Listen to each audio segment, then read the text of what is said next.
Hey everybody, thanks for clicking on Liz the One TV. I'm your girl Liz the One. If you're not already subscribed to my channel, go ahead and hit the subscribe button for me.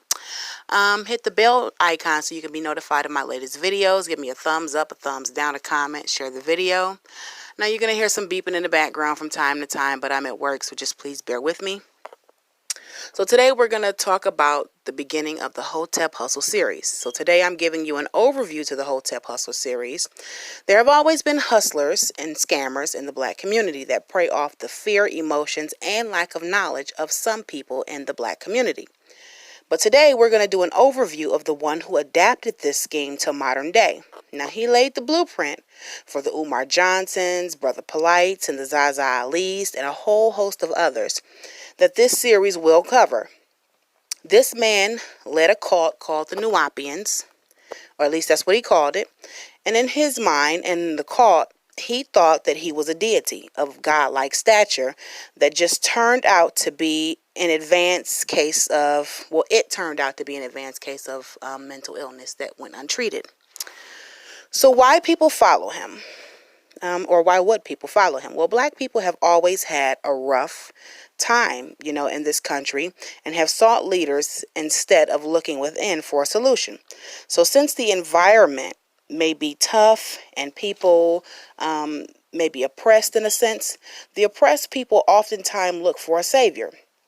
Now, it just doesn't happen to black people. People of all races get sucked into cults. However, this focuses on black Americans in an effort to examine, spread awareness, and prevent others from being sucked into these dangerous cults.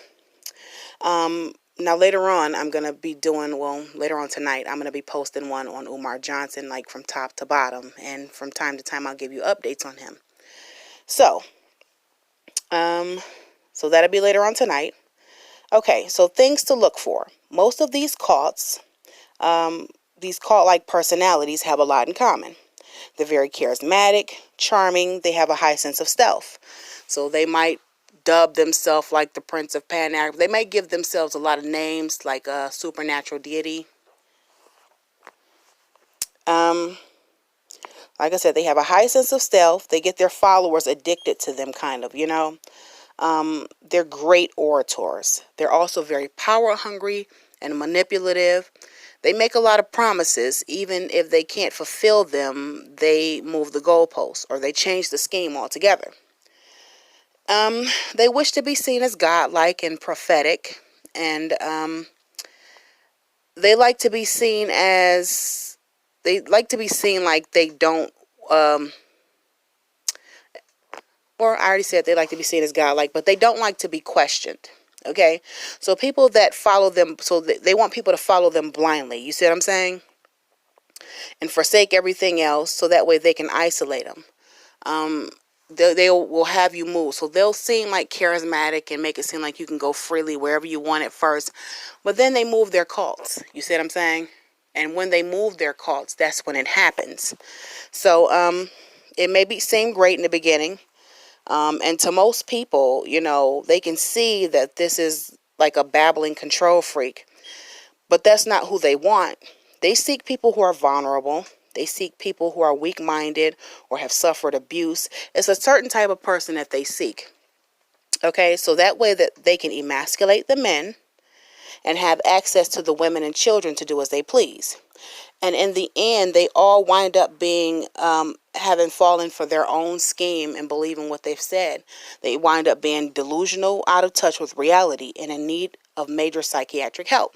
So today, we're examining the guy who calls himself Dr. Malachi York, even though there is no evidence of him ever having been a doctor anywhere. And his name was not Malachi, it was Dwight York. So he was born in New York, even though he claimed that, he was a lot of other things. But he was born in New York, and he developed this cult called the Nuwapians. Well, he moved his cult down south from New York, you see what I'm saying, and he isolated them. And it's said, allegedly, that he even had people like Jay-Z selling incense for them. Now, and allegedly, Brother Polite came out of this cult. So you can see how advanced he is already, and how somebody could adapt a scheme and pull the wool over people's eyes. Now, Dwight York, I'm not going to call him doctor anymore because he is not a doctor. No proof of it. Claims to have studied all over the world. He claims, to have studied all over the world, and he had multiple wives, some of which are underage, and it says that he has had his way with a lot of people in the cult, okay?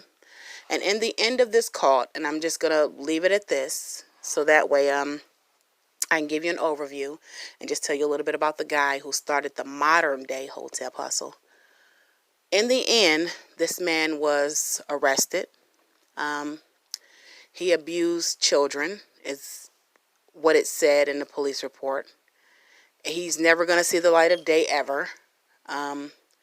He abused them in a way that, the way you should be with an adult female, a man should be with a woman, is the way he was with children, which is completely inappropriate. So, and it's said in his psychiatric report, which is available on Wikipedia and a whole host of other websites, it said that he was delusional in the end, and he just really had an advanced case of mental illness that went unchecked because nobody thought to challenge this man after all these years. So I really want you guys to check out this Hotep Hustle series, and I'm working very hard on putting up the next video. I know I was supposed to have it out last night, but I do work for a living, so bear with me. It will be out sometime later on tonight, probably like 2 or 3 o'clock in the morning. So, like this video, share this video, hell, dislike it, leave a comment. If you'd like to donate to this platform, the information is posted below, and I will be very in-depth and very detailed with it, because a lot of these leaders seem to have some substance abuse issues. They seem to have substance abuse issues, and you can see it in like cult leaders like Jim Jones, and it makes them very paranoid. So they're very paranoid and power hungry, and that's really a recipe for disaster. So I want you guys to take a look at this series, and they're very manipulative. They do not like to be questioned. So take a look at this series, and I will be posting a lot of in-depth evidence. And one more thing that I do want to say about it is, even when you prove to people that these people, most people will stop following them because, they feel like, okay, they've been duped, the wool had been pulled over their eyes momentarily. But they still have a hardcore base of maybe about 1/3 of their followers that just stay in there, and they're really hardcore, and they won't hear anything bad about the person, even if the person is abusive to them. And some people believe that it's Stockholm Syndrome. So just stay tuned. I have so much more in store for you. I've been waiting to unveil this series. But thanks for clicking on LIZTHEONE TV. Like I said, if you want to donate, the button is below, or the information is in the description box or pinned to the top. So like, dislike, comment, share, but make sure you subscribe to this channel. Thanks. Peace out.